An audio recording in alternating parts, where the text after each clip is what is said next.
বিয়ে করার আগে স্বামী দোয়া করবে, ও রব তুমি আমার এমন একজন স্ত্রী মিলাও যে স্ত্রীর দিকে দৃষ্টি দিলে পরে চক্ষু শীতল হয়ে আসে। স্ত্রী দোয়া করবে, ও রব তুমি আমার এমন একজন স্বামী মিলাও যে স্বামীর শরণাপন্ন হলে পরে আমার কলিজা ঠান্ডা হয়ে আসে।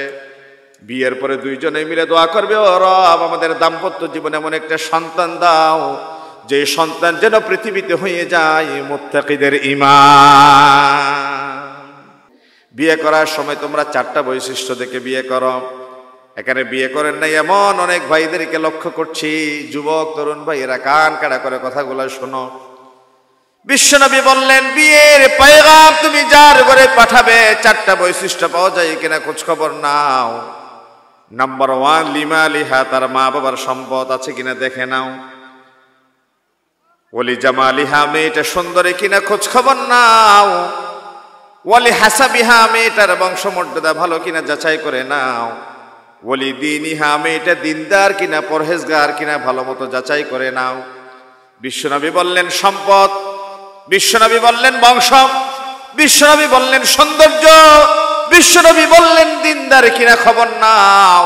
যদি কোনো মেয়ের বংশমর্যাদা তেমন একটা ভালো নয়, যদি কোনো মেয়ে দেখতে তেমন একটা সুশ্রীও নয়, যদি কোনো মেয়ের বংশের তেমন একটা ধন সম্পদও নাই, কিন্তু তার ভেতরে দিনদারিয়ত আছে, ফসফরে বিদাতির দিন, দিনদারিয়তকে প্রাধান্য দিয়ে বিয়ের পিড়িতে বসে যাও। কারণ যেই মায়ের পেটের ভেতরে বড় পীর আব্দুল কাদের জিলানী থাকবে, বিয়ের পরে ওই পেট থেকে আব্দুল কাদের জিলানী পাবে। আর কোন পেট থেকে যদি 100 দর্শনের পরে সেঞ্চুরি পালনের মিষ্টি বিতরণ করার মতো জগৎ কুখ্যাত দর্শক থাকে, তাহলে অবশ্যই ওই মায়ের পেট থেকে আল্লাহর ওলির পরিবর্তে একজন দর্শক জাতি উপহার পাবে। এই জন্য বিশ্বনবী বললেন আন্নাসু মাআদিন কামাআদিনিয যাহাবি ওয়াল ফিদ্দা, স্বর্ণ এবং রূপের যেমনি খনি পাওয়া যায়, মায়ের পেট হচ্ছে একটা খনির ন্যায়। খনিতে স্বর্ণ থাকলে মানুষ স্বর্ণ পাবে, খনিতে রৌপ্য থাকলে মানুষ রৌপ্য পাবে। এই জন্য ভালো মেয়ে দেখে তোমরা বিয়ের পয়গাম পাঠাও। কোরআনুল কারীম আল্লাহ রাব্বুল আলামিন কুফুর ব্যাপারটাকে যথার্থতার সাথে কথা বলেছেন এবং নৈতিকতার ব্যাপারটাকে বিশ্বনবী যথার্থ গুরুত্বের সাথে উল্লেখ করেছেন। হযরত ওমর বললেন, ও দুনিয়ার যুবকেরা, তোমরা তোমাদের সন্তানদের জীবনের প্রথম হক আদায় করো একজন ভালো মা বাছাই করার মাধ্যমে। সুবহানাল্লাহ বলবেন না?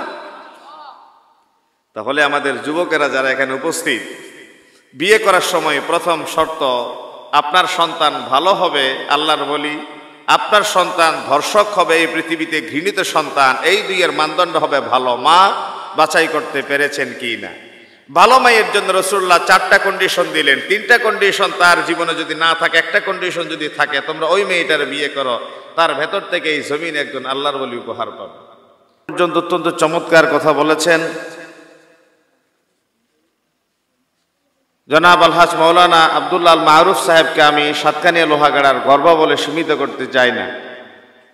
পুরো চট্টগ্রামের গণ্ডি পেরিয়ে বিশ্ববিদ্যালয়ের সেমিনারে পর্যন্ত ওনাকে আলোচনা করার জন্য ফ্লোর দেয়া হয়।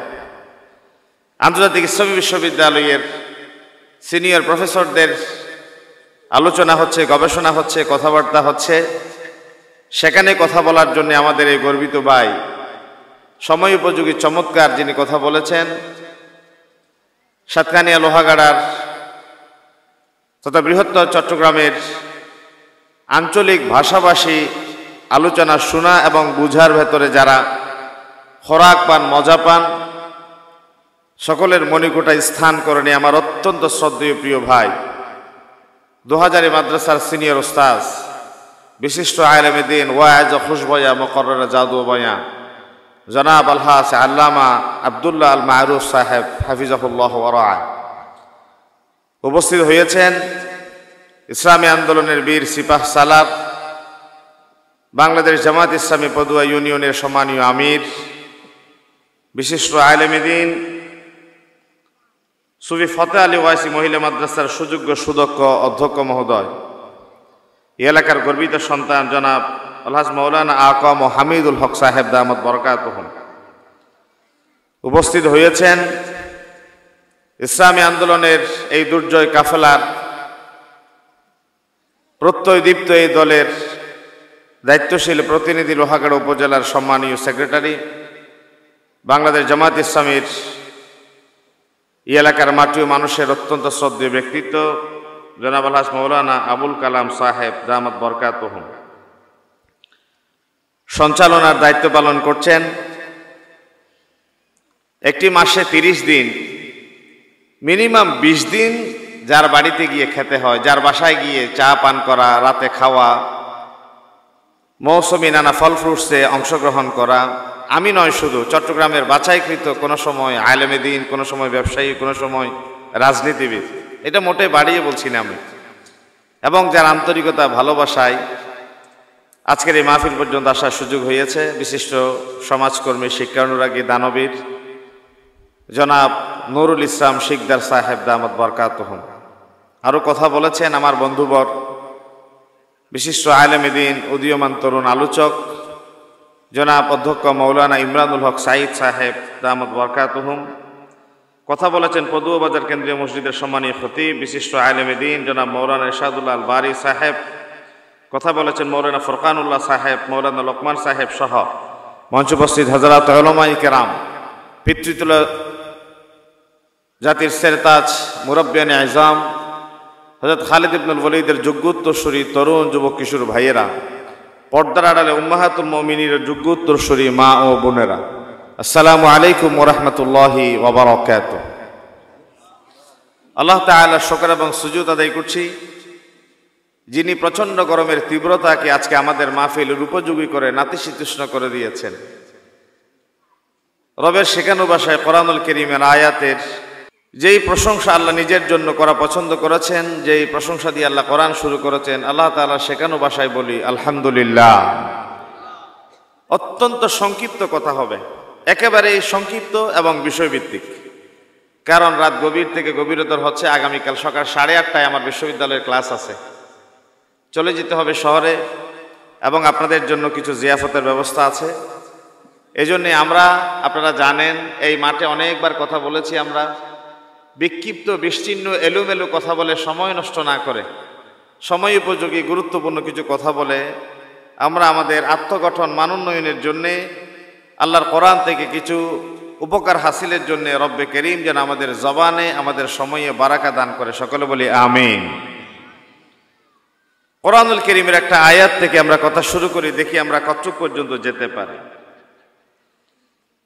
আল্লাহ রাব্বুল আলামিন সূরা কাহাফের 46 নম্বর আয়াতে বলছেন, আল মালু ওয়াল বানুনা যিনাতুল হায়াতিদ দুনিয়া ওয়াল বাকিয়াতুস সালিহাতু খায়রুন ইনদা রাব্বিকা সাওয়াবান ওয়া খায়রুন আমালা। বলে যে ধন সম্পদ, সন্তান সন্ততি, পার্থিব জীবনের সৌন্দর্য এবং স্থায়ী কর্মসমূহ আপনার পালনকর্তার কাছে প্রতিদান প্রাপ্তি ও আশালাভের জন্য উত্তম। অর্থাৎ সন্তান সন্ততি এবং ধন সম্পদ দুনিয়ার সৌন্দর্য, স্থায়ী সুখ, যা কিছু আছে সব কিছু পরকালে আল্লাহ তাআলার কাছে আমরা পাবো বলে সেটা আশা রাখতে পারি। এই হচ্ছে সূরা কাহাফের 46 নম্বর আয়াত।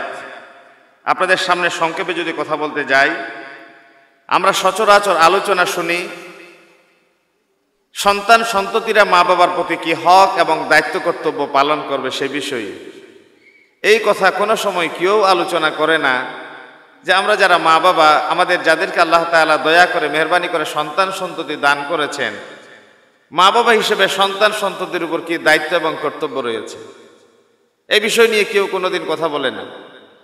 গত কিছুদিন আগে দেখলাম এক মেয়ে তার বাবাকে নিজেই একটা ধারালো ছুরি দিয়ে হত্যা করল এবং লাশের পাশে বসে বাবাকে একটা কঠিন অপবাদ দিল।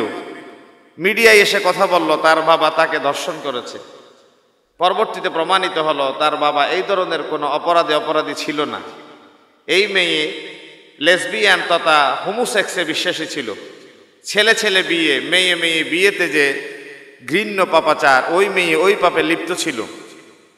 বাবা ওই কাজে মেয়েকে বারে বারে বাধা দিচ্ছে দেখে বাবাকে দুনিয়া থেকে সুকৌশলে সরিয়ে দিল এবং হত্যার জন্যে সে যেন কোনোভাবে দায়ী না হয়, হত্যার পরে একটা বাবার বিরুদ্ধে অপবাদ দিয়ে দিল মিডিয়ায় যে আমার বাবা আমাকে ধর্ষণ করেছে বারে বারে। এই যে মেয়ে, বাবার ঔরসজাত কন্যা সন্তান, বাবা কত আদর যত্ন করে এই মেয়েটাকে মানুষের মতো মানুষ করার চেষ্টা করেছে। এর কিছুদিন আগে আমরা দেখেছি ঐশী নামক একটা মেয়ে তার বয়ফ্রেন্ডের হাত ধরে পালাতে গিয়ে তার বাবা এবং মাকে বাধা মনে করে পুলিশের সিনিয়র অফিসার বাবা এবং মাকে এক দড়িতে বেঁধে নিজের ছুরি দিয়ে নিজে হত্যা করলো, পালিয়ে গেল। এই ঘৃণ্য এই সমস্ত অপকর্ম আজকে জাতিকে দেখতে হচ্ছে একটিমাত্র কারণে, ইসলাম সমর্থিত ইসলাম প্রবর্তিত যেই সকল বিধিবিধান মা বাবাকে সন্তান সন্ততির উপর ট্রেনিং দেওয়ার জন্য বলেছে, সেই সমস্ত ডিউটিস দায়িত্ব কর্তব্য থেকে আমরা বেমালুম নিজেদেরকে দূরে রেখেছি এবং ভুলে গিয়েছি। এই জন্য আজকে আমি একটু সংক্ষেপে আপনাদের সামনে কথা বলতে চাই, মা বাবা হিসেবে আমাদের কি কি দায়িত্ব এবং কর্তব্য রয়েছে আমাদের সন্তান সন্ততির উপরে। একটা ঘটনা দিয়ে আমি আমার আলোচনাকে শুরু করতে চাই। আপনাদের আমাদের মতো এরকম চুল পাকনা দাড়ি পাকনা একজন বয়োজ্যেষ্ঠ মুরব্বী, সেকেন্ড খলিফা অফ ইসলাম হযরত ওমর ইবনুল খাত্তাব রাদিয়াল্লাহু তাআলা আনহুর দরবারে মামলা দায়ের করলো। খলিফাতুল মুসলিমিন ওমর, আমার সন্তান আমাকে খাওয়া দাওয়া দেয় না, ভরণ পোষণ দেয় না, খোঁজ খবর রাখে না, তার ব্যাপারে বিচার ফাইসালা আপনার দরবারে দিয়ে গেলাম, আপনি তার ব্যাপারে মামলা রুজু করেন। সেকেন্ড খলিফা অফ ইসলাম হযরত ওমর ইবনুল খাত্তাব রাদিয়াল্লাহু তাআলা সন্তানকে ডাকলেন, জিজ্ঞাসা করলেন, তোমার বাবা তোমার ব্যাপারে যে অভিযোগ উত্থাপন করেছে এই সত্যতা কি? প্রশ্ন ছুড়ে দেওয়ার পরে সন্তান নির্ভয়ে হযরত ওমরের কাছে উল্টো আরেকটা প্রশ্ন করে বসে, খলিফাতুল মুসলিমিন ওমর, বিনয়ের সাথে আপনার কাছে জানতে চাই, ইসলাম কি শুধুমাত্র সন্তান হিসেবে মা বাবার খেদমত দেওয়ার কথা বলে, দায়িত্ব পালনের কথা বলে, নাকি মা বাবার কাঁধের উপরে কিছু দায়িত্ব এবং কর্তব্য সন্তানের ব্যাপারে ইসলাম তুলে দিয়েছে? হযরত ওমর বলে, অবশ্যই সন্তান যেমনি মা বাবার দায়িত্ব এবং কর্তব্য পালন করবে, অবশ্যই মা বাবার কাঁধের উপর সন্তান সন্ততি লালন পালনের কিছু দায়িত্ব এবং কর্তব্য ইসলাম তুলে দিয়েছে। তিনি জানতে চাইলেন, বিনয়ের সাথে আমি কি আপনার কাছে কি কি দায়িত্ব কর্তব্য মা বাবা পালন করবে জানতে পারি নাকি? হযরত ওমর প্রথম বললেন, ও দুনিয়ার সন্তানেরা জেনে রাখো, দুনিয়ার তামাম বাবাদের কাঁধের উপরে সন্তানের হকের প্রথম কন্ডিশন দিয়ে দিলেন, যেন করে সন্তান মানুষের মতো মানুষ হয়ে মাথা উঁচু করে পৃথিবীতে দাঁড়াতে পারে। এই জন্য পৃথিবীর তামাম বাবাজানকে দায়িত্ব কর্তব্য তুলে দিলেন, সে যেন সন্তানের একজন ভালো মা বাছাই করে। আওয়াজ দিয়ে বলবেন, কি মা? কথা বলে না, কি মা? ভালো মা যেন বাছাই করে। ভালো মা যদি বাছাই করতে হয় তাহলে বিয়ে করার সময় আপনাকে ডিসিশন নিতে হবে, যেই ফ্যামিলিতে যেই মেয়েকে আপনি বিয়ের পয়গাম পাঠাচ্ছেন তার পরিবারের সাথে আপনার পরিবারের কুফু মিলে কিনা। অর্থাৎ আপনার বাবা চেয়ারম্যান, তার বাবাও চেয়ারম্যান কিনা, আপনার বাবা সর্দার, তার বাবাও সর্দার কিনা, আপনার বাবা ব্যবসায়ী, তার বাবাও ব্যবসায়ী কিনা, আপনার বাবা চাকরিজীবী, তার বাবাও চাকরিজীবী কিনা, আপনি আলালের ঘরের দুলাল হিসেবে আপনার জীবনটারে তৈরি করেছেন, আপনি যেই মেয়েকে বউ বানিয়ে গড়ে তুলতে যাচ্ছেন সেই মেয়েও আপনার অভ্যাসের সাথে সে অভ্যস্ত হতে পারবে কি না।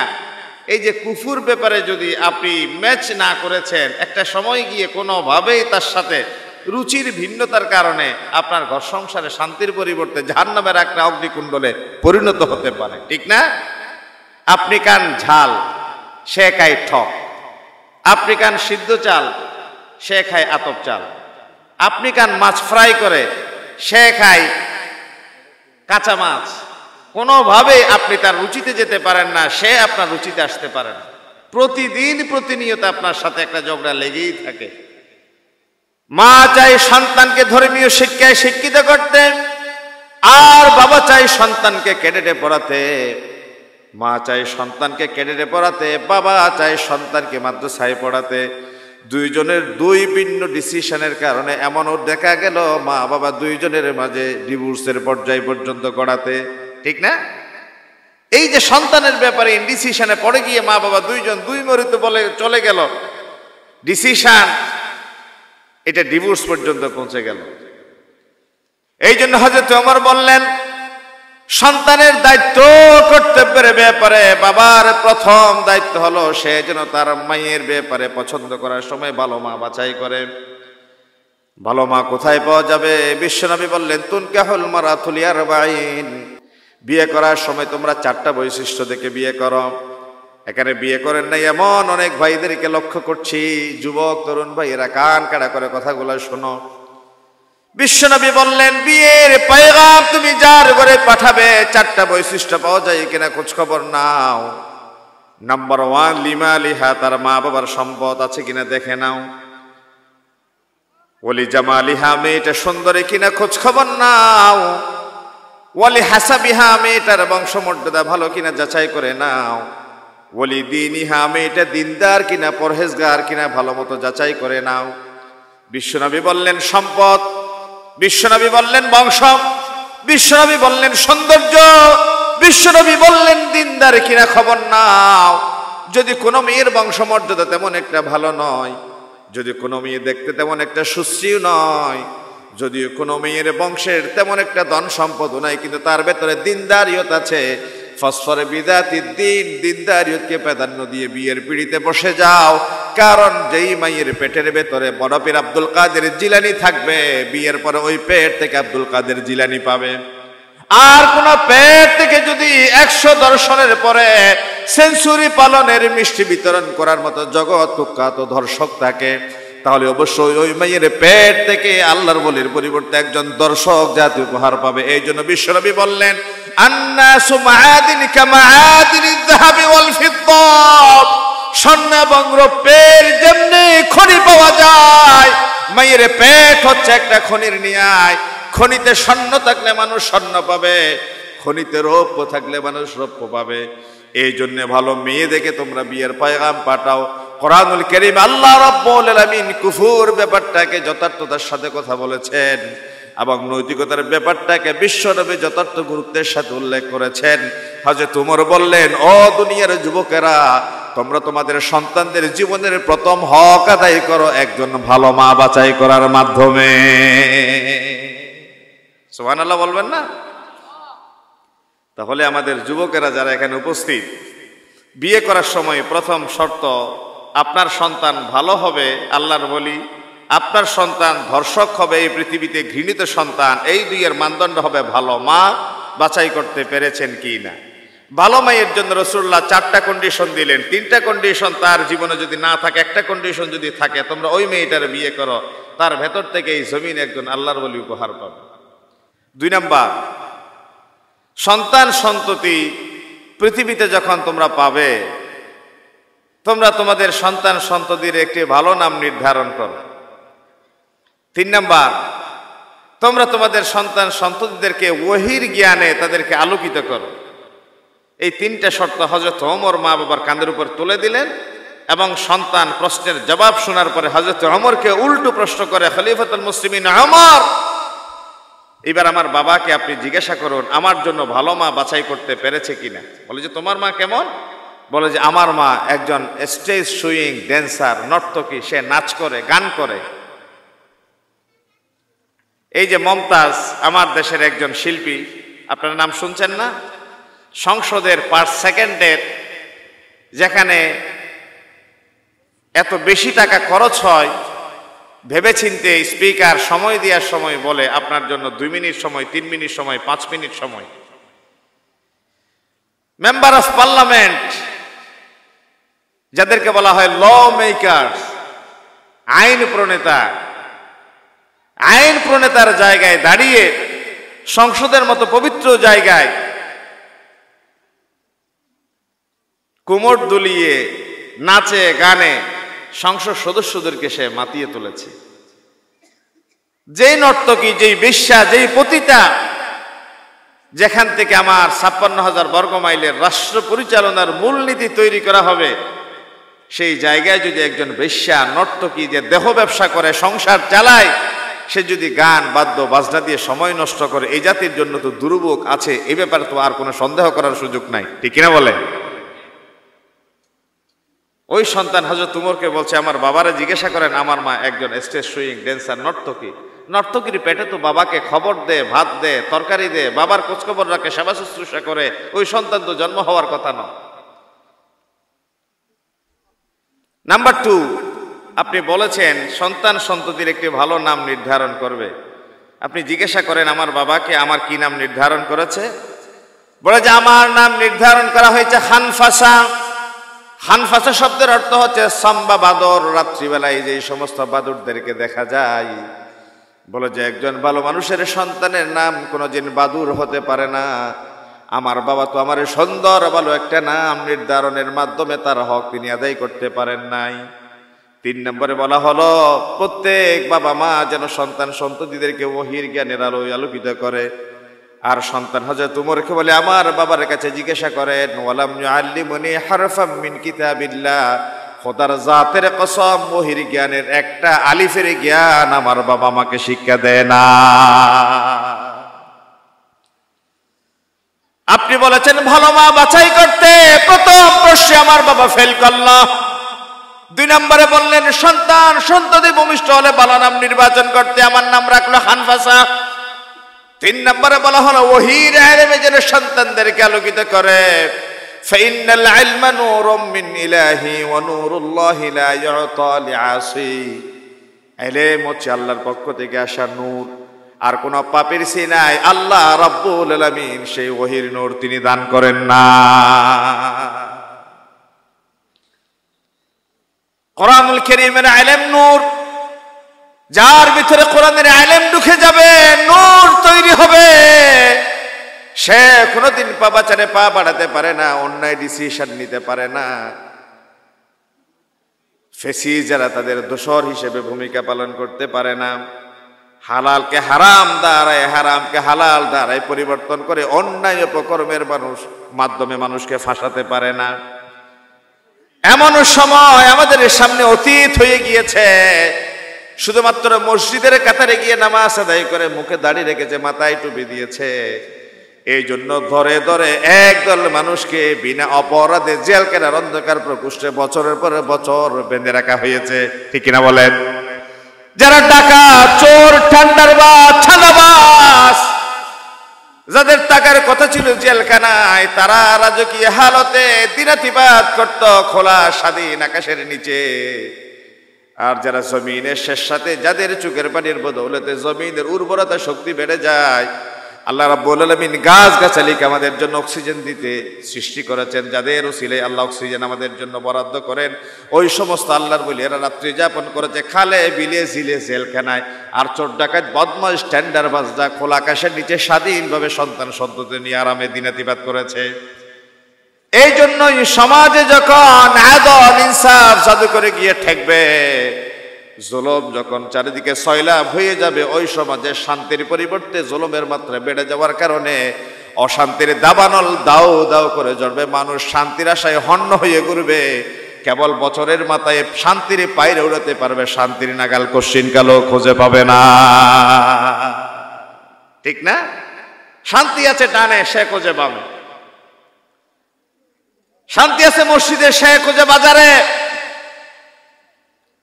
শান্তি আছে দিন চর্চায়, সে খুঁজে ধর্মীয় শিক্ষা বাদ দিয়ে দুনিয়াবী শিক্ষা। তাহলে আমার আলোচনার প্রথম পয়েন্ট শেষ। হযরত ওমর বিচার করতে ডেকেছেন সন্তানের, শেষ পর্যন্ত বিচার করে বিদায় দিতে হয়েছে বাবা।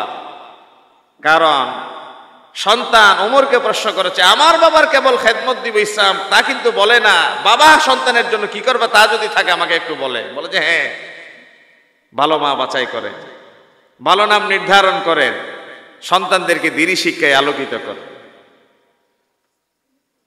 একজন আলেম যত বয়স্ক হয় তিনি তত মসজিদমুখী হয়, কিতাবমুখী হয়, আল্লাহমুখী হয়। একজন পাশ্চাত্য সভ্যতা, পাশ্চাত্য শিক্ষায় শিক্ষিত ব্যক্তি যত বুড়ো হয় তত দুনিয়াদার হয়ে যায়। এই জন্যে নবী করিম সাল্লাল্লাহু আলাইহি ওয়াসাল্লাম বলেছেন, আমি তোমাদের কাছে রেখে যাচ্ছি দুটো হাতিয়ার। I am leaving for you two things. Never be led to an evil path. কি চমৎকার কথা বলেছেন, লান তাদিল্লু, never be led, তোমাদেরকে কেউ কখনো পরাস্ত করতে পারবে না। If you follow these two things, যদি তোমরা এই দুটো জিনিসকে দাঁত দিয়ে কামড়ে ধরো, ওয়াদু আলাইহা বিন নাওয়াজিস, মারির দাঁত দিয়ে কামড়ে ধরো সেই দুটো জিনিস। কিতাব আল্লাহ নাম্বার 1, ওহীর ইলমকে দাঁত দিয়ে কামড়ে ধরো। ওহীর শিক্ষায় যদি সন্তান আলোকিত হয়ে যায়, নিজের জন্মদাতা বাবাকে দর্শক সাব্যস্ত করে ধারালো ছুরি দিয়ে হত্যা করে বাবাকে দর্শক বানিয়ে জাতির সামনে সমস্ত বাবার মুখে চুনকালি লাগাতে পারে না।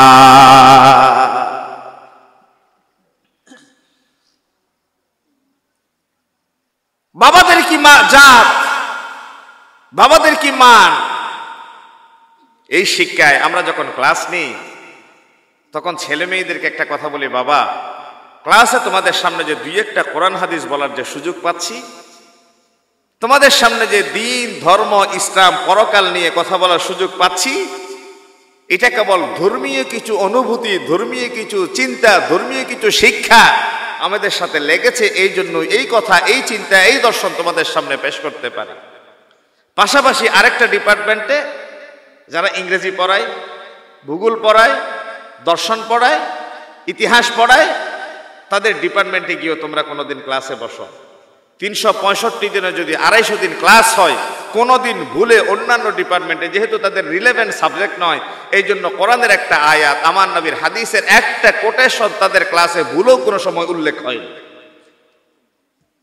আর যে মানুষ তার কর্মজীবনের টোটাল 30 বছর লাইফে, 40 বছর লাইফে জীবনে কোনোদিন কোরআনের একটা আয়াত বুঝে পড়া প্রয়োজন মনে করলো না, আমার নবীর রক্ত মিশ্রিত দান দান বাঙ্গা হাদিসের একটা হাদিস কোনোদিন বুঝে পড়া প্রয়োজন মনে করলো না, ওই মানুষ কোরবানের দিন যখন আসে, মসজিদের ইমাম মুয়াজ্জিন 2 জন, এলাকায় কোরবানি দেওয়ার মতো মানুষ আছে 200 জন, সকাল 9টা থেকে বিকাল 5টা পর্যন্ত মসজিদের ইমাম এবং মুয়াজ্জিন 2 জন ছাড়া কোরবানির পশুর গলায় ছুরি দেওয়ার মতো যোগ্যতা সম্পন্ন সাহসী কোনো মানুষকে এলাকায় খুঁজে পাওয়া যায়নি।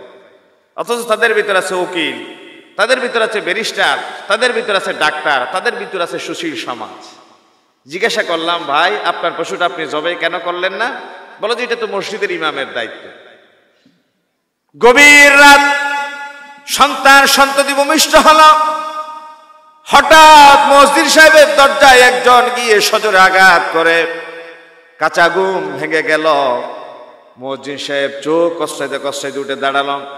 হঠাৎ দরজায় আসতেই তিনি বললেন, না ভাই আমি শুধু সকালে যে মিছিল হয়েছে পদুয়া বাজারে সেটা তো আমি যাই নাই।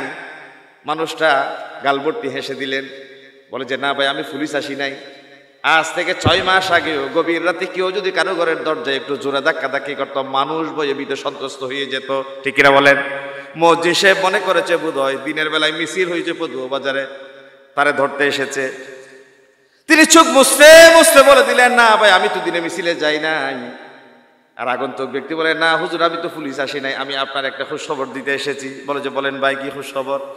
বলে যে আমি চাষা বসা মানুষ, রিকশাওয়ালা ঠেলাওয়ালা মানুষ, আমার ঘরে আল্লাহ রাব্বুল আলামিন একটা পুত্র সন্তান দান করেছে। ফজর হতে আরো 4টা ঘন্টা সময় বাকি আছে। আমি আব্দুল্লাহ, আমার বিবির নাম মারিয়াম, 4টা ঘন্টার সময় কেমনে আমার সন্তানের কানে আজান এবং ইকামত না দিয়ে পারি? আমি শুদ্ধ করে আজান ইকামত দিতে পারি না বলে আপনারা 500 টাকা হাদিয়াও দিব, আসেন আমার ঘরে আমার সন্তানের কানে একটু আজান ইকামত দিয়ে যান। আমি যখন প্রফেসর সাহেবকে বললাম, ডাক্তার সাহেবকে বললাম, উকিল মুক্তার সাহেবকে বললাম, আপনার সন্তান ভূমিষ্ঠ হয়েছে, আপনি আজান দেন ইকামত দেন, সমস্যাটা কোথায়? বলে যে এটা তো উকিলের কাজ নয়, এটা তো মোল্লার কাজ। কথা বলে না, বলে কি বলে না? এটা কি আসলে মোল্লার কাজ নাকি সকলের কাজ? এটা সকলের কাজ। এই জন্য বলি বাবা, এই যে মুখে দাড়ি রাখার একটা সুযোগ, মাথায় টুপি দিয়ে একটা সুযোগ, কোরআন হাদিস থেকে কিছু কথা বলার সুযোগ, এটা কেবল হাদা মিন ফদলি রব্বি, এটা আমার রবের পক্ষ থেকে দয়া ছাড়া নিতান্ত আর কিছুই না। ঠিক না?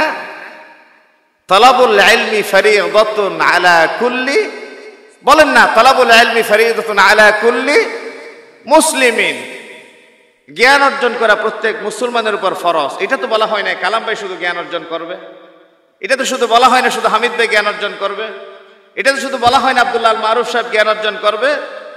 জ্ঞান অর্জন করা ফরজ, তবে জ্ঞানের বিষয়ে বিশেষজ্ঞ হওয়া কিছু মানুষের জন্য ফরজে আইন, আর সাধারণ মানুষের জন্য হজে যাওয়ার সময় হজের বিধান জেনে যাওয়া, রোজার সময় রোজার বিধান জানা, কোরবানি করার সময় কোরবানির বিধান জানা, যেই সময় যেই বিষয়ের মুখোমুখি হবে ওই সময় ওই বিষয়ের জ্ঞান জানা সকল মানুষের উপর ফরজে আইন, আর সব সময় ফরজে কিফায়া। ইসলামের বিষয়ে বিশেষজ্ঞ হবে একটা দল, তবে প্রয়োজনীয় সকল মাসালা মাসাইল জানবে সকলে। আপনি ফরজ গোসল করতে নামবেন পুকুরে, আপনি ডাব সাবান দিয়ে গোসল করবেন নাকি গলগলের সাথে কুলি করে নাকের নরম জায়গা পর্যন্ত পানি পৌঁছায় আপাদমস্তক বডিতে পানি পৌঁছানোর মাধ্যমে গোসল করবেন, এই মাসালাটা জানার নাম ফরজে আইন। আপনি গলগলের সহিত কুলি করেন নাই, নাকের ভেতর পর্যন্ত পানি পৌঁছান নাই, আপনার মাথার চুল থেকে পায়ের তালু পর্যন্ত পানি পৌঁছান নাই, আপনি ডাব সাবান দিয়ে গোসল করেছেন, আপনার ফরজ গোসল আদায় হয় না।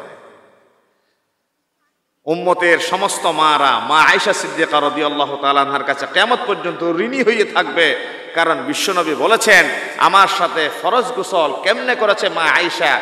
নাভির ভেতরে আঙ্গুল দিয়ে লজ্জাস্থানের ভেতরে পরিষ্কার করে, কানের ছিদ্রের ভিতরে চুলের বেনি খুলে দিয়ে যেই সমস্ত ভাঁজ করা অঙ্গ প্রত্যঙ্গ থাকে সব কিছু খুলে খুলে জাতির সামনে পেশ করেছেন উম্মতের মা আয়েশা সিদ্দিকা রাদিয়াল্লাহু তাআলা আনহা।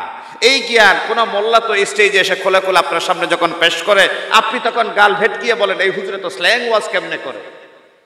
হুজুর ওয়াজ করলো আপনি দোষ ধরেন, নিজেও পড়েন না, আজীবন আপনি ফরজ গোসল না করার দায়ে আপনি গোসল করলেন না, নামাজও আদায় হইল না, আপনার জীবনটা ইহুদি খ্রিস্টানদের মতো কাটিয়ে দিলেন।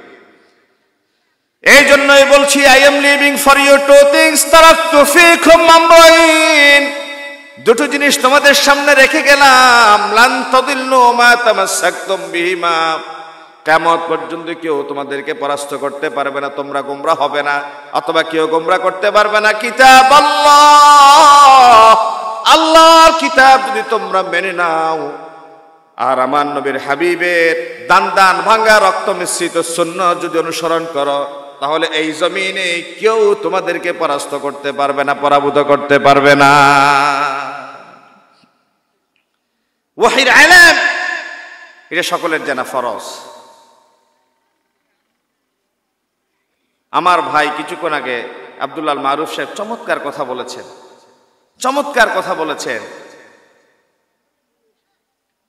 সৌদি আরবে আমরা তাওয়াফ করি, তাওয়াফের সময় হাজার আসওয়াদের কাছে যখন আসি তখন আমরা দূর থেকে সালাম দিই, চুমু খাই। কোনো কোনো সময় আমাদের শরীরে যখন জিদ উঠে তখন কাছে গিয়ে ধাক্কাধাক্কি করে ভেতরে চুমু দেওয়ার চেষ্টা করি। আমাদের professor doctor Giasuddin Talukdar sir গত বছর আমরা যখন বেশি প্রতিযোগিতা করে চুমু দিচ্ছিলাম তখন স্যার আমাদেরকে হজের প্রশিক্ষণে বলে দিলেন, না বাবা এটা করা যাবে না। কেন? চুমু দিয়াটা সুন্নাত। চুমু দিয়াটা কি সুন্নত নয়, নফল কাজ, কিন্তু আরেকজন মানুষকে কষ্ট দিয়ে কবিরা গুনাহ। আপনি একটা সুন্নত একটা নফল কাজ করতে গিয়ে একজন মানুষকে কষ্ট দিয়ে কবিরা গুনাহ করবেন একজন হাজী, এটা কোনোদিন হতে পারে না, ঠিক না? তো একজন মানুষ, আপনি এটাও বলেন ভাই আমি মেজাজ রাখতে পারি না, ভাই আমি একটু টোটখাটা স্বভাবের, এই কথা বলে আপনি মানুষকে মানুষের সামনে তুচ্ছতাচ্ছিল্য করলেন, মানুষকে এমন ভাষায় কথা বললেন যেই ভাষা আপনার ব্যাপারে ব্যবহার করলে আপনি ধৈর্য ধরতে পারতেন না। আপনি বলেন ভাই আমার মেজাজ একটু খিটখিট, আমি ধৈর্য ধারণ করতে পারি না।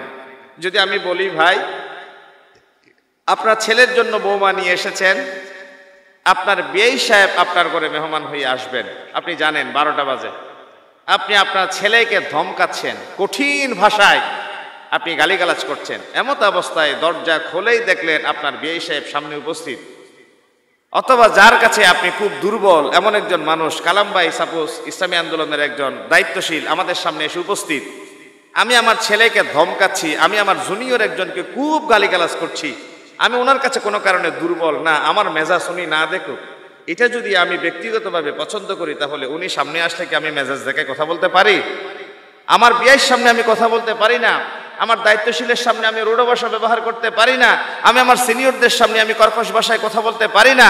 যদি আপনি আপনার দায়িত্বশীলের সামনে কর্কশ ভাষা পরিহার করতে পারেন, নতুন আত্মীয়ের সামনে যদি আপনার মেজাজকে কন্ট্রোল করতে পারেন, তাহলে দরজা বন্ধ করে 4 দেয়ালের ভেতরেও আপনার স্ত্রীর সাথে ঝগড়ার সময় আপনি নিজেকে কন্ট্রোল করতে পারার কথা। যে আপনি পারেন নাই সেটা ইন্টেনশনালি ইচ্ছাকৃতভাবে আপনি তার উপর চড়াও হয়েছেন পুরুষত্ব দেখার জন্য, বেটাগিরি দেখানোর জন্য, আপনি ঠিক কিনা বলেন না? না হয় আপনি চাইলে এটা কন্ট্রোল করতে পারতেন। প্রিয় ভাইয়েরা আমার, যেই কথাটা বলে আলোচনা শুরু করেছিলাম, পৃথিবীর সমস্ত সন্তানেরা মা বাবার প্রতি অবশ্যই দায়িত্ব এবং কর্তব্য পালন করবে, কিন্তু সন্তান সন্ততির ব্যাপারে মা বাবার দায়িত্ব এবং কর্তব্য কি এ ব্যাপারে একটু ঘটনা দিয়ে আলোচনা শুরু করছিলাম। প্রথম নাম্বার একটু ঘটনা দিয়ে পরে আমি একটু বিষয়ের দিকে ঢুকি, সংক্ষেপ কথা বলে যাব। নাম্বার 1, স্বামী স্ত্রী একই জায়গায় একত্রিত হলেন। কেউ বিয়ে করেছে কেবল 1 বছর হলো তার কোলজলে সন্তান নেমে আসলো, আবার কেউ বিয়ে করেছেন 10 বছর হলো, কত কান্নাকাটি করলেন, রোনাজারি করলেন, ডাক্তারের শরণাপন্ন হলেন, সন্তান সন্ততি হয় না। তাহলে স্বামী স্ত্রীর প্রথম দায়িত্ব এবং কর্তব্য হলো সন্তান পাওয়ার ব্যাপারে আল্লাহ রাব্বুল আলামিনের কাছে ধরনা দিয়া চোখের পানি ফেলে আল্লাহর কাছে সাহায্য চাও। ও রব, তোমার নবীর একটা সুন্নাত অনুসরণ করলাম, আমরা কাছাকাছি গেলাম, এখন তোমার কর্তব্য হলো আমাদের ভেতরে চক্ষু শীতল করা সন্তান দিয়া। বিয়ের পরে সন্তান পাওয়ার জন্য রবের কাছে দোয়া করা। আমরা অনেক সময় বলি বিয়ে করলাম, 3টা কন্যা সন্তান হলো, 4র্থ সন্তানও যদি কন্যা সন্তান হয় তাহলে স্ত্রীকে ডিভোর্স দেওয়া হবে, বলেন অনেকে। অথবা নাকশ হয়ে যায়, ভ্রুকুঞ্চিত করে ফেলে, ঘাটে বসে থাকে, ঘরে যায় না, বলে যে এইবারও আমার ঘরে এক কন্যা সন্তান ভূমিষ্ঠ হয়েছে। অথচ মেডিকেল সায়েন্স কি বলেছে দেখেন, পুরুষের বীর্যের ভিতরে থাকে XY ক্রোমোজোম, আমার মার বীর্যের ভিতরে থাকে XX। X যখন X এর সাথে গিয়ে মিলে তখন হয় কন্যা সন্তান, X যখন Y এর সাথে গিয়ে মিলে তখন হয় পুত্র সন্তান। তো আল্লাহ আপনার বীর্যের ভিতরে দিয়েছেন XY, আর আমার মার ভেতরে দিয়েছেন XX। আপনার যখন X আমার মায়ের X এর সাথে গিয়ে মিলবে তখন হবে কন্যা সন্তান, আপনার Y যখন আমার মায়ের X এর সাথে গিয়ে মিলবে তখন হবে পুত্র সন্তান। এবার আপনি বলেন, X যদি আপনি দেন তখন হয় কন্যা, আর আপনি যদি Y দেন তখন হয় পুত্র। তাহলে কন্যা হইলেও আপনি দিয়েছেন, পুত্র হইলেও আপনি দিয়েছেন। এই ব্যাপারে কি কোনো মেডিকেল সায়েন্স আজ পর্যন্ত কোনো ভূমিকা পালন করেছে এমন তথ্যটুকু কেউ দিতে পারে না। বিশেষ মুহূর্তে X কি X এর সাথে গিয়ে মিলবে নাকি X Y এর সাথে গিয়ে মিলবে, এই ডিসিশন কোনো মেডিকেল সায়েন্সের হাতে নাই, একমাত্র একজনের হাতে। আওয়াজ দিয়ে বলেন তিনি কে? আল্লাহ। তাহলে 3জন কন্যা সন্তানের পরে 4র্থ কন্যা সন্তান পেটে আসলে আপনি যদি আপনার স্ত্রীকে ডিভোর্স দেওয়ার কথা বলেন, এটা তো কেবল ব্যাটাগিরি দেখানোর কথা, এটা তো কেবল আপনার হাতে ডিভোর্সের একটা শক্তি সামর্থ্য আল্লাহ দিয়েছেন, এটা পাওয়ার দেখানোর কথা। এই জন্য আল্লাহ রাব্বুল আলামিনের কাছে সন্তান চাওয়ার জন্য তিনি শিখিয়ে দিয়েছেন। পৃথিবীর তাম দম্পতি যেন রবের কাছে সাহায্য চেয়ে বলে, রব্বানা হাব লানা মিন আজওয়াজিনা ওয়া যুররিয়াতিনা কুররাতা আ'য়ুনিন ওয়াজআলনা লিল মুত্তাকিনা ইমামা। বিয়ে করার আগে স্বামী দোয়া করবে, ও রব তুমি আমার এমন একজন স্ত্রী মিলাও যে স্ত্রীর দিকে দৃষ্টি দিলে পরে চক্ষু শীতল হয়ে আসে। স্ত্রী দোয়া করবে, ও রব তুমি আমার এমন একজন স্বামী মিলাও যে স্বামীর শরণাপন্ন হলে পরে আমার কলিজা ঠান্ডা হয়ে আসে। বিয়ের পরে 2জনে মিলে দোয়া করবে, ও রব আমাদের দাম্পত্য জীবনে এমন একটা সন্তান দাও যে সন্তান যেন পৃথিবীতে হয়ে যায় মুত্তাকিদের ইমাম। আমার সন্তান যেন হয় মুত্তাকিদের ইমাম। মসজিদে ইমাম নাই, আমার সন্তান ইমামতির দায়িত্ব পালন করবে। এই সোসাইটিতে সমাজের সর্দার আমার সন্তান পালন করবে। এই ইউনিয়ন পরিষদের চেয়ারম্যান ইসলামী আন্দোলনের দুর্জয় এই কাফেলার একজন দায়িত্বশীল পালন করবে। যিনি ইউনিয়ন পরিষদের চেয়ারম্যান, যিনি পৌরসভার মেয়র, তিনি মসজিদে গিয়ে মেহরাবের একজন খতিব। 2 জায়গায় একই সাথে যদি দায়িত্ব পালন করতে পারেন, কোরআনের তাফসীরের সাথে মিলিয়ে নিয়ে বলবেন ওয়াজআলনা লিল মুত্তাকিনা ইমামা। আল্লাহ তুমি আমাদেরকে এমন সন্তান দাও যে সন্তান রাষ্ট্রীয় পর্যায়ে দায়িত্বশীল এবং মসজিদে গিয়ে ইমাম। সুবহানাল্লাহ বলেন। এমন সন্তানের জন্য আল্লাহর কাছে দোয়া করা লাগে। নাম্বার 2, সন্তান সন্ততি। আমি সংক্ষেপে পয়েন্টগুলো বলে যে আমি লম্বার কথা বলবো না, 5 থেকে 7 মিনিট কথা বলে কালাম ভাইকে আমি ছেড়ে দিচ্ছি। আমার ডানে বামে 2জন গুরুত্বপূর্ণ দায়িত্বশীল বসেছেন, ওনাদের কথা শোনা দরকার। আর ওনারা এত গোছালো কথা বলেন, আলহামদুলিল্লাহ আমার খুব ভালো লাগে। পদুয়ার আমির এবং উপজেলার সেক্রেটারি 2জনেই পদুয়ার আলহামদুলিল্লাহ এত চমৎকার কথা বলেন। আমি ব্যক্তিগতভাবে ওনাদের খুব ভক্ত, আলোচনা শুনতে পছন্দ করি। ওনাদেরকে বসিয়ে রেখে এত দীর্ঘ সময় কথা বলা সেটা আদবের খেলাফ মনে করি। আর যেহেতু রাত হয়ে গিয়েছে এই জন্য একদম যেহেতু একটা বিষয় শুরু করেছি একটু পয়েন্টগুলো আপনাদের সামনে শেষ করছি। 2 নাম্বার, সন্তান সন্ততি হচ্ছে দুনিয়ার জন্য যেমনি সৌন্দর্য তেমনি ফিতনা। ইন্না মিন আজওয়াজিকুম ওয়া আওলাদিকুম ফিতনা, অথবা ইন্নামা আমওয়ালুকুম ওয়া আওলাদুকুম ফিতনা। তোমাদের সন্তান এবং তোমাদের সম্পদ দুনিয়ার জন্য ফিতনা। এই সন্তান যদি ভালো মানুষ হয় তাহলে জান্নাতে যাওয়ার সামান। এই সন্তান যদি কোনোভাবে এই জমিনে বিপদে চলে যায় তাহলে মা বাবার দুনিয়ায় গলার কাটা, পরকালে জাহান্নামে যাওয়ার জন্য বড় সিঁড়ি হয়ে দাঁড়িয়ে যাবে। সন্তান সন্ততি মা বাবার জন্য জান্নাতে যাওয়ার উপকরণ এবং জাহান্নামে যাওয়ার বড় মাধ্যম। এই জন্য সন্তান সন্ততি যেন মা বাবার কোনোভাবেই তাদের কন্ট্রোলিং এর বাইরে না যায়। আপনার ছেলের স্কুল ছুটি হবে বিকাল 4টায়, সে ঘরে এসেছে সন্ধ্যার পরে। একজন আদর্শ বাবা অবশ্যই তারা জিজ্ঞাসা করবে, বাবা তোমার স্কুল থেকে ঘরে আসতে সময় লাগে 15 মিনিট, তুমি 2 ঘন্টা পর্যন্ত কোথায় ছিলে? অথবা মাগরিবের পরে কোনো সন্তান দোকানে বাজারে হাঁটাহাঁটি করবে, ঘোরাঘুরি করবে, কোনো সঠিক সচেতন মা বাবা এটা বরদাস্ত করতে পারে না। স্কুলে যেতে আপনার সময় লাগে 15 মিনিট, আপনার সন্তান ব্যাগের ভেতরে আলাদা ড্রেস নিয়ে বের হলো, ব্যাডমিন্টন খেলার উপকরণ নিয়ে বের হলো, যাচ্ছে স্কুলে। এটা আপনার সচেতন থেকে জিজ্ঞাসা করা দরকার। আপনার ছেলে মেডিকেলে পড়ে, বুয়েটে পড়ে, বিশ্ববিদ্যালয়ে পড়ে, আপনার মেয়ে মেডিকেলে বুয়েটে বিশ্ববিদ্যালয়ে পড়ে, আপনি আলাদা রুম দিলেন, ওয়াইফাই কানেকশন দিলেন, ব্রডব্যান্ড নেট দিলেন। এখন আপনার ছেলে মেয়ে কোন কোন আপত্তিকর ওয়েবসাইটগুলো ব্রাউজ করে আপনার সচেতন খোঁজখবর নেওয়া দরকার। মাঝে মধ্যে আপনার ছেলে হঠাৎ করে দৌড় দিয়ে ছাদের উপরে উঠে যায়, মাঝে মধ্যে রাস্তার ধারে গাছের তলায় বসে থাকে, মাঝে মধ্যে দেখা যায় মোবাইল দেখে দেখে নিজে নিজে হাসে, নিজে নিজে কাঁদে, মাঝে মধ্যে দেখা যায় তার এই গালটা ভেঙে বাংলার পাঁচের মতো হয়ে যায়। এরকম হয় না? তাহলে আপনার ছেলে যখন নিজে নিজে হাসবে, নিজে নিজে কাঁদবে, হঠাৎ জোরে দরজা ধাক্কা দিয়ে বন্ধ করে দিবে, দৌড় দিয়ে ছাদের উপরে উঠে যাবে, কাউকে কিছু না বলে হঠাৎ রাগত স্বরে ঘর থেকে বের হয়ে যাবে, তখন বুঝতে হবে তার ভেতরে কোনো সমস্যা আছে, ঠিক না? আপনার ছেলের সমস্যা আছে। ঘরে টেলিভিশন থাক, ঘরে মোবাইল থাক, কম্পিউটার থাক, তবে কম্পিউটারের স্ক্রিনটা যেন আপনার ডাইনিং টেবিলের দিকে যেন থাকে, ড্রয়িং টেবিলের দিকে যেন থাকে, ড্রয়িং রুমের দিকে যেন থাকে। কোন কোন ওয়েবসাইট আপনার ছেলে মেয়ে ব্রাউজ করে অকস্মাৎ আপনি একটা ট্যুর দিবেন, একটা আপনি তারে যাচাই করবেন, বাবা তুমি কি দেখো আমি একটু দেখি। এই ব্যাপারে আপনার সচেতন থাকা দরকার। 3 নাম্বার,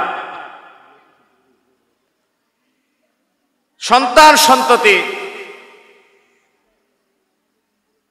পৃথিবীতে বৈধভাবে আসার দরজা উন্মুক্ত রাখা। বিশ্বনবী বললেন, কিয়ামতের ময়দানে এমন একটা শ্রেণী দেখা যাবে যাদের হাত গর্ভবতী হয়ে উত্থিত হবে।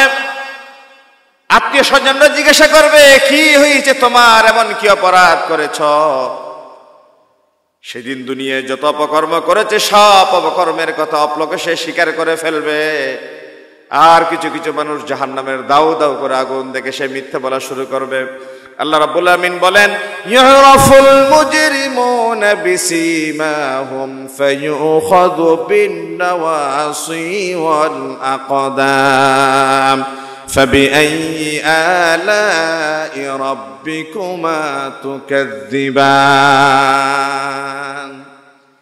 জাহান্নামের দাউ দাউ করে আগুন দেখে সে যখন মিথ্যা বলা শুরু করবে, আমার আল্লাহ সেদিন বলবে তার মুখের উপর একটা প্লাস্টার লাগিয়ে দাও। কোন কোন অন্ধকারের বাঁকা বাঁকা অলিগলি পথে সে হেঁটেছে, ঘুষের বিনিময়ে কোন অন্যায় পেপারে সিগনেচার করেছে, কোন কোন জায়গায় মিথ্যা সাক্ষী দিয়েছে, সব কিছু সেই দিন তার অঙ্গ প্রত্যঙ্গ আল্লাহর সামনে সাক্ষী দেওয়া শুরু করবে। কোরআনুল কারীম আল্লাহ রাব্বুল আলামিন বলেন, আল ইয়াউমা নাখতিমু আলা আফওয়াহিহিম ওয়া তুকাল্লিমুনা আইদিহিম ওয়া তাশহাদু আরজুলুহুম বিমা কানু ইয়াকসিবুন। মুখের উপর প্লাস্টার লাগিয়ে দেওয়া হবে, হাত কথা বলবে। কেন হাত আজকে গর্ভবতী হয়েছে?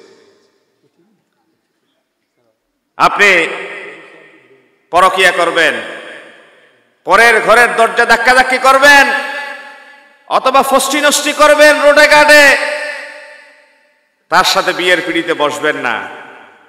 আপনি তার জীবনটারে নষ্ট করে অপর স্বামীকে ঠকালেন, আপনি একদিন বিয়ের পিড়িতে যখন বসবেন, এমন একটা মেয়ে আপনার ঘরে এসে স্ত্রীর মর্যাদা নিয়ে বসবে যে কে আরেকজন ঠকিয়ে আপনার কাছে পাঠিয়েছে।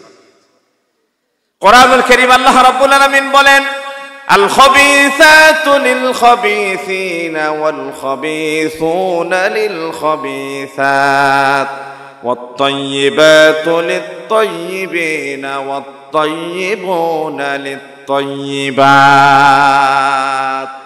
কাউকে আপনি ঠকালেন, আর আপনি কেমনে রিজার্ভ থাকবেন মনে করলেন, টিট ফর টেট, ইট মারবেন, পাটকেল তো খাবেন, এটা তো প্রকৃতির প্রতিশোধ। আপনি একজনকে ঠকাবেন, সে যেই স্বামীর ঘরে যাবে সে তো তার স্বামীকে ঠকাবে। ঠিক আপনি নষ্ট ভ্রষ্ট একজন মানুষ আরেকজন পবিত্র নারীর ঘরে সংসার করবেন, সেটা তো কখনো হতে পারে না। এই জন্যই তো বিশ্বনবী বললেন, আন্নাসু মাআদিন কামাআদিনিয যাহাবি ওয়াল ফিদ্দা, স্বর্ণ এবং রৌপ্যের যেমনি খনি পাওয়া যায়, মায়ের পেট হচ্ছে একটা খনির নিয়াই। সুতরাং নবী করিম সাল্লাল্লাহু আলাইহি ওয়াসাল্লাম কবিরা গুনার যে একটা তালিকা পেশ করেছেন, তার ভেতরে অন্যতম একটা কবিরা গুনাহ হচ্ছে প্রতিবেশীর স্ত্রীর সাথে ব্যভিচার করা। তাহলে আমরা আমাদের মুহাদ্দিসিনে কেরামদের কাছে জিজ্ঞাসা করি, প্রতিবেশীর স্ত্রীর সাথে ব্যভিচার করা কবিরা গুনাহ যদি হয়, তাহলে দূরবর্তী কোনো স্ত্রীর সাথে ব্যভিচার করা কি জায়েজ? বলে যে না, এখানে সেই বিষয়ে বলা হয় না। ব্যভিচার করা এমনি কবিরা গুনাহ, কিন্তু প্রতিবেশী একটা ট্যাগ লাগিয়ে দিয়েছে একটা কারণে। প্রতিবেশী একজনের হক আপনার কাছে দুইভাবে। নাম্বার ওয়ান, সে প্রতিবেশী হিসেবে একটা হক, ব্যভিচার তার হক নষ্ট করেছেন, সেটা 2 নম্বর হক। সে কাছের হিসেবে আপনার কাছে নিরাপত্তা পাওয়ার দায়িত্ব ছিল, আপনি নিরাপত্তার বলয় নাম্বার 1 নষ্ট করলেন, 2 নম্বর ব্যভিচার করলেন। এই জন্য আপনার আমল নামায় দূরবর্তী কারোর সাথে অন্যায় করা, পাশের একজনের সাথে অন্যায় করা কখনো সমান গুনাহ হতে পারে না। যার জিম্মাদারিত্ব আপনার হাতে এবং কাঁধের উপর ছিল, তার জিম্মাদারিত্বের পর্দা ছেড়ে দিয়েছেন। সুতরাং আপনি তার হক নষ্ট করলেন। আল্লাহ আপনার হক কিভাবে নষ্ট করতে হয় আল্লাহর দরবারে ফয়সালা করা আছে। প্রিয় ভাইয়েরা আমার, সংক্ষেপ কথা। এরপরে সন্তান সন্ততির হকের ব্যাপারে আছে। আমাদের সন্তানরা জন্মের পরে একটা সুন্দর নাম পাওয়ার অধিকার রাখে। যেমনি আল্লাহ রাব্বুল আলামিন হযরত জাকারিয়া আলাইহিস সালাম বুড়া বয়সে আল্লাহর কাছে দোয়া করলেন। একদিন তিনি পাহাড়ে কাঠ কাটতে চলে গেলেন। এই কথা বলে আমি আলোচনা শেষ করব, একটু মনোযোগ আকর্ষণ করছি। হযরত মারিয়াম আলাইহিস সালাম, যিনি ছিলেন ঈসা আলাইহিস সালামের আম্মা জান, তিনি যখন তার মায়ের পেটে ছিলেন, অর্থাৎ ঈসা আলাইহিস সালামের মা মারিয়াম যখন নানির পেটে ছিলেন, ইমরানের পেটে, তিনি এভাবে পেটে হাত দিলেন। হাত দিয়ে বলছে, আল্লাহ নাযারতু লাকা মা ফি বাতনি মুহাররারা, আল্লাহ আমার পেটে যা আছে তুমি কবুল করে নাও, মানত করলাম তোমার ঘরে দিয়ে দিব। যখন সন্তান প্রসব করলেন, তখন দেখতে পেলেন মারিয়াম আলাইহিস সালাম কন্যা সন্তান হয়েছে। তিনি একটু আশ্চর্য হয়ে আল্লাহকে বলেন, আল্লাহ ক্বালাত রাব্বি ইন্নী ওয়াদাতুহা উনসা, আল্লাহ আমি তো নিয়ত করেছিলাম সন্তান হলে তোমার ঘরে দিয়ে দিব, ধারণা করেছিলাম পুত্র সন্তান হবে, এখন তো দেখি কন্যা সন্তান হয়েছে। আল্লাহ তখন জানালেন, ওয়াল্লাহু আ'লামু বিমা ওয়াদাআত, ও ইমরান, তোমার পেটে পুত্র সন্তান হবে না কন্যা সন্তান হবে, এই ডিসিশন তো পৃথিবীর কেউ দিতে পারে না। এই ডিসিশনের মেকার একজন, তিনি কে? তো আমি তো তোমার পেটে সন্তান কন্যা দিয়েছি, তুমি এত উদ্বিগ্ন হওয়ার কারণ কি? বলে যে তুমি যা নিয়ত করেছো দিয়ে দাও। আজ মধ্যপ্রাচ্যের বিস্ফোরক ইসরায়েল আমার ফিলিস্তিনকে এই সাম্রাজ্যবাদী জাইওয়ানবাদী গোষ্ঠীরা টুকরো টুকরো করে দিয়েছে। ফিলিস্তিনের এক ছোট্ট একটা অংশ বাকি রাখে নাই যেখানে তারা ভাঙচুর দমন নিপীড়ন চালায় না, শহীদের রক্ত ঝরে নাই। এই ফিলিস্তিনের বাইতুল মাকদিসে জাকারিয়া আলাইহিস সালাম ছিলেন, তিনি মারিয়াম আলাইহিস সালামের খালু। ইমরান যেমন নিয়ত করেছেন মারিয়াম আলাইহিস সালামকে দিয়ে আসেন বাইতুল মুকদ্দাসে। সারাদিন তিনি পাহাড়ে কাঠ কাটতে চলে যেতেন। তিনি পেশায় ছিলেন একজন কাঠুরে। জাকারিয়া আলাইহিস সালাম যাওয়ার সময় মেহরাবে তালাবদ্ধ করে ছোট্ট মেয়ে মারিয়ামকে তিনি রেখে যেতেন। একদিন সন্ধ্যাবেলায় তিনি পাহাড় থেকে ঘরে ফিরে আসলেন, মেহরাবের তালা খুললেন, ভেতরে যখন উকি দিলেন দেখতে পেলেন আমের দিনে জাম, জামের দিনে কাঁঠাল, কাঁঠালের দিনে তরমুজ। তিনি জিজ্ঞাসা করলেন, ইয়া মারিয়াম আন্না লাকি হাযা, এই বেমৌসুমি ফল কে তোমাকে এনে দিল? তোমাকে তো তালাবদ্ধ করে গিয়েছিলাম। তিনি জবাব দিলেন, হুয়া মিন ইনদিল্লাহ। দিয়েছে কে? এটা কথা বলে না কেন, বুঝলাম না। দিয়েছে কে? আমার আল্লাহ দিয়েছে জান্নাতি ফল। এই কথা বলে শেষ করে নাই, আরেকটু বর্ধিত করলেন, ইন্নাল্লাহা ইয়ারযুকু মান ইয়াশা বিগাইরি হিসাব। এই তো কি ফল, আল্লাহ যাকে চান বেলা হিসাব এইভাবে আনলিমিটেড রিজিক দিতে পারেন। সুবহানাল্লাহ বলেন। তখন জাকারিয়া আলাইহিস সালামের বয়স 100+। তিনি চিন্তা করলেন, ছোট্ট মেয়ে মারিয়াম তালাবদ্ধ ঘরের ভিতরে আমের দিনে কাঁঠাল, কাঁঠালের দিনে জাম, জামের দিনে তরমুজ যদি খেতে পারে, আমি বুড়া বয়সেও তো সন্তানের বাবা হতে পারি। যে আল্লাহ মারিয়ামরে খাবার দিতে পারে, সে আল্লাহ আমাকে তো সন্তান দিতে পারে। পারে না? কথা বলবেন না, পারে না? আমাদের ভেতরে যাদের বিয়ের পরে সন্তান সন্ততি নাই, আমি 4 জন পরিবারে হাসির রেখা দেখতে পেয়েছি। শুধু এই ঘটনা বলার পরে তারা আল্লাহর কাছে দোয়া করেছে, আল্লাহ তাদেরকে সন্তান দিয়েছে। শুধু এই ঘটনা বলেছি, আমি বিশ্বাস করেন বিয়ের 36 বছর পরে সন্তান পেয়েছে। এই ঘটনা ধরে আল্লাহর কাছে দোয়া করেছে। জাকারিয়া আলাইহিস সালাম আল্লাহর কাছে দোয়া করলেন, রব্বি হাবিলি মিন লাদুনকা যুররিয়াতান তাইয়্যিবা। ও আল্লাহ, তুমি মারিয়ামকে তালাবদ্ধ ঘরের ভিতরে যেই পলিসিতে ফল দিয়েছো, একই পলিসিতে তুমি আমাকে সন্তান দাও। দেখেন কি আজীব দোয়া। এবং এরপরে তিনি বললেন, ইন্নাকা সামিউদ দুআ। ও আল্লাহ, আমি এমন রবের কাছে দোয়া করি যে আল্লাহ বোবা নয়, বদিন নয়। আমি এমন রবের কাছে দোয়া করি যে আল্লাহ শুনেনও, সে আল্লাহ দেখেনও। সুবহানাল্লাহ বলেন না? যে আল্লাহ দেখেন, যে আল্লাহ শুনেন, আমি তার কাছেই বলি। এই কথা বলে তিনি নামাজে দাঁড়িয়ে গেলেন। আল্লাহ রাব্বুল আলামিন দোয়া কবুল করে নিলেন। ফেরেশতাকে ডাক দিয়ে বলে, ও ফেরেশতারা চলে যাও আমার পয়গম্বর জাকারিয়ার কাছে মেহরাবে। ফানাদাতুল মালায়েকা ওয়া হুয়া কাইমুন ইউসাল্লি ফিল মিহরাব আন্নাল্লাহা ইউবাশশিরুকা বিয়াহইয়া মুসাদ্দিকাম বিকালিমাতিন মিনাল্লাহি ওয়া সাইয়্যিদা ওয়া হাসূরান ওয়া নাবিয়্যান মিনাস সালিহিন। আল্লাহু আকবার। নামাজে দাঁড়াইয়া তিনি ফেরেশতাদের ডাক শুনলেন। ফেরেশতারা বলছে, ও জাকারিয়া, আল্লাহ তাআলা আপনার দোয়া কবুল করেছেন, আল্লাহ আপনাকে একটা সন্তান দিবে। সেই সন্তানের নামও তিনি নির্ধারণ করে দিয়েছেন, নাম ইয়াহইয়া। বলেন নাম কি? আল্লাহু মিন ক্বাবলু সামিয়া। এর আগে পৃথিবীতে ইয়াহইয়া নামটা কেউ কোনোদিন শুনেও নাই, রাখেও নাই। সুবহানাল্লাহ বলেন। আল্লাহ একটা আনকমন নাম দিয়ে দিলেন জাকারিয়া আলাইহিস সালাম। স্বাভাবিক বুড়া মানুষ তো 100 বছর বয়স। এখন তিনি একটু আবেগ তাড়িত হলেন। সন্তান কেমন হবে তাও জানায় দিন। ওয়াসাইয়িদান ওয়া হাসূরান ওয়া নাবিয়্যান। তিনি নপুংসক হবে, তার পুরুষত্ব থাকবে না। তিনি সর্দার হবেন, তিনি নবী হবেন। 3টা গুণাগুণের কথা বললেন। এরপরে জাকারিয়া আলাইহিস সালাম একটু আবেগ তাড়িত হয়ে আল্লাহর সাথে কথা বলা দীর্ঘ করলেন। আল্লাহ রব্বি আন্না ইয়াকুনু লি গোলাম। আল্লাহ, আসলে কি আমার সন্তান হবে? ওয়া কদ বালাগানিয়াল কিবার। আমি না বুড়া হয়ে গেছি। ওয়া ইমরাআতি আকির। আমার স্ত্রী না বন্ধা। এবং সূরা মারিয়াম আল্লাহ তাআলা জাকারিয়া আলাইহিস সালামের কথা কি চমৎকার করে বললেন, রব্বি ইন্নী ওয়াহানাল আযমু মিন্নি। আল্লাহ, আমার হাড্ডি না পেকে গেছে। ওয়াস্তাআলা রাসু শাইবা। আল্লাহ, আমার চুলগুলো না শুভ্রতা প্রকাশ পেয়েছে, সাদা সাদা হয়ে গিয়েছে। তাহলে বুড়া হওয়ার 2টা লক্ষণ। বলেন বাবা, বুড়া হওয়ার কয়টা লক্ষণ? হাড্ডি পেকে যাওয়া, চুল দাড়ি পেকে যাওয়া। চুল দাড়ি পেকে যাওয়া এটা বুড়া বুড়ির লক্ষণ। মারিয়াম আলাইহিস সালামের সূরা মারিয়াম নামে যে সূরা, এখানেই জাকারিয়া আলাইহিস সালাম বলছে। এরপরে আবার তিনি কথা বলতে ছাড়েন না, তো নবী তো। এরপরে তিনি আবার বললেন, তবে ওয়ালাম আকুম বিদুআইকা রাব্বি শাকিয়্যা। ও রব, আমি যদিও বুড়া মানুষ, যদিও চুলদাড়ি পেকে গেছে, আমি অতীতে কোনো সময় তোমার কাছে দোয়া করে ব্যর্থ হইনি। সুবহানাল্লাহ বলবেন না? ওয়ালাম আকুম বিদুআইকা রাব্বি শাকিয়্যা। ও রব, অতীতে দোয়া করে কোনোদিন তোমার দরবার থেকে ব্যর্থ হইনি, এইবারও ব্যর্থ হব না।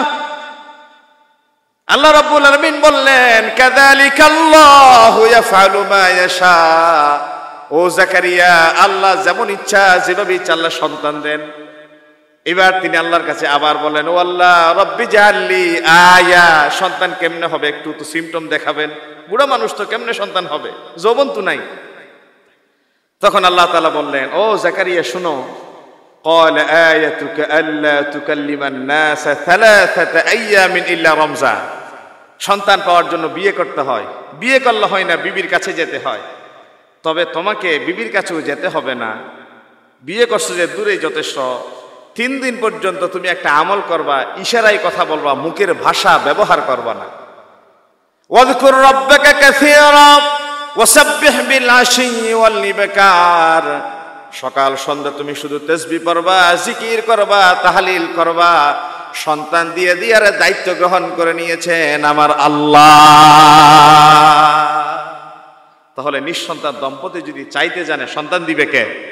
একটা আওয়াজ দিয়ে বলেন না, সন্তান দিবে কে? আমার আল্লাহ। এবং নাম নির্ধারণ এটা আল্লাহর একটা সুন্নাহ, যেটা জাকারিয়া আলাইহিস সালামের সন্তান ইয়াহইয়া আলাইহিস সালামের নাম আল্লাহ নির্ধারণ করে দিয়েছেন। ইয়া জাকারিয়া ইন্না নুবাশশিরুকা বিগুলামিন ইসমুহু ইয়াহইয়া, তোমার সন্তানের নাম রাখলাম আমি ইয়াহইয়া। লাম নাজআল লাহু মিন ক্বাবলু সামিয়্যা, এর আগে এই নাম কেউ রাখে না।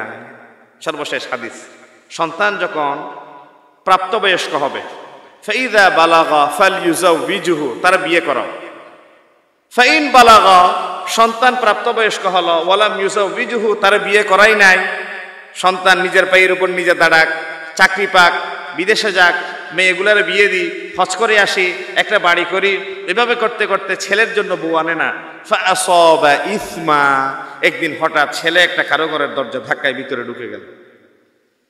বিশ্বনবী বললেন ফাইন্নামা ইসমুহু আলা আবি, বলে যে এই সন্তান প্রাপ্তবয়স্ক হওয়ার পরে তারা যে বিয়ে করিয়ে দেয় নাই, এই সন্তান অন্যায় পাপে লিপ্ত হওয়ার জন্য যত গুনাহ তার আমলনামায় যোগ হয়েছে, অনুরূপ একটা অংশ যারা তার যৌবনকে নষ্ট করার জন্য এই সুযোগ করে দিয়েছে, তার মা বাবার আমলনামায় অটোমেটিক একটা পাপের অংশ যোগ হয়ে যাবে। নাউজুবিল্লাহ বলবেন না?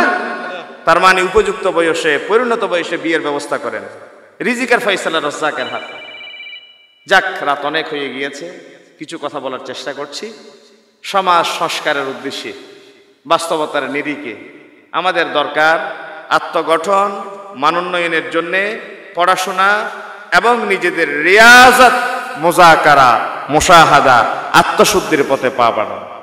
আসুন, কথা বেশি বলার চেয়ে একটু আমলের মাত্রাটা বাড়াই, কথা বেশি বলার চেয়ে গোপন ইবাদত বাড়াই, কথা বেশি বলার চেয়ে একটু চুকের পানি আসার মতো আল্লাহর কাছে রোনাজারি করি। আর ছেলে মেয়েদের অন্তত অ্যাটলিস্ট একটা ছেলে মেয়েকে হলো আমরা দিন শিক্ষা দেওয়ার জন্য মসজিদ মাদ্রাসায় পাঠাই। কারণ একটা ছেলে মেয়ে যদি আপনার কামিল পাশ করে, দৌরে হাদিস পাশ করে, ইসলামিক স্টাডিজ আরবি ফার্সি থেকে অনার্স মাস্টার্স করে, এই একটা ছেলে আপনার জানাজার ইমামতি করার জন্য লাশটা সামনে নিয়ে যখন দাঁড়াবে, সাধারণ ইমাম, আমি সবাইকে বলছি না ভাই, আমাকে মাফ করবেন যদি কারো গায়ে লাগে কথাটা, সাধারণ একজন ইমাম তিনি দায়িত্ব পালন করে আপনার 500 টাকা না 1000 টাকা পকেট থেকে বের হচ্ছে, তিনি একটু আশা করতেই পারেন যেহেতু তিনি সময় দিয়েছেন। কিন্তু আপনার ছেলে যখন জানাজার ইমামতি করার জন্য দাঁড়াবে, আল্লাহু আকবার প্রথম তাকবীর যখন বলবে, হাই আর 3 তাকবীর বাকি আছে, বাবারে খবরে দিকে দিব। দ্বিতীয় তাকবীর যখন বলবে, কলিজার পানি শুকাই যাবে। তৃতীয় তাকবীর যখন বলবে, মোচড় দিয়ে উঠবে। চতুর্থ তাকবীর যখন বলবে, আল্লাহর কাছে ফরিয়াদ করবে, ও আল্লাহ, যে বাবার ঔরসজাত সন্তান হয়ে আজকে পৃথিবীতে আসলাম, বাবার জানাজার ইমামতি করলাম, ও আল্লাহ, আমি সন্তানকে বাবা খেয়ে না খেয়ে মাদ্রাসায় পাঠিয়েছে, মসজিদে পাঠিয়েছে, মাথায় টুপি দিয়ে শিখিয়েছে, তোমার হাবিবের সুন্নাহর উপর আমাকে রাখার চেষ্টা করেছে। আল্লাহ, ছোট্ট একটা আমলও যদি আমার বাবার জীবনে কবুল হয়, এই আমলের উসিলে আমার বাবার তুমি মাফ করে দাও, বলে আমিন। এই কথা বলার মতো ইখলাসের সাথে কাকে আপনি খুঁজে পাবেন? কেবল আপনার সন্তান ছাড়া। এই জন্য একটা সন্তানকে জানাজার ইমাম বানান। বেদাত, কুসংস্কার, অরাজকতা, বিশৃঙ্খলায় যারা থাকে তাদের থেকে নিজেদেরকে দূরে রাখেন, পরিবারকে দূরে রাখেন। ইসলামী আন্দোলন নিজে করবেন, পরিবারদেরকে অ্যাক্টিভ করবেন, এবং সমাজে যারা দিন মানে, দিন বুঝে, দিনের উপর চলার চেষ্টা করে, ওয়া আতর ওয়ালার ফরে তাইলে অন্তত আতর কিনে হইলেও বাজ এখানে সুগ্রান্ত পাইবেন।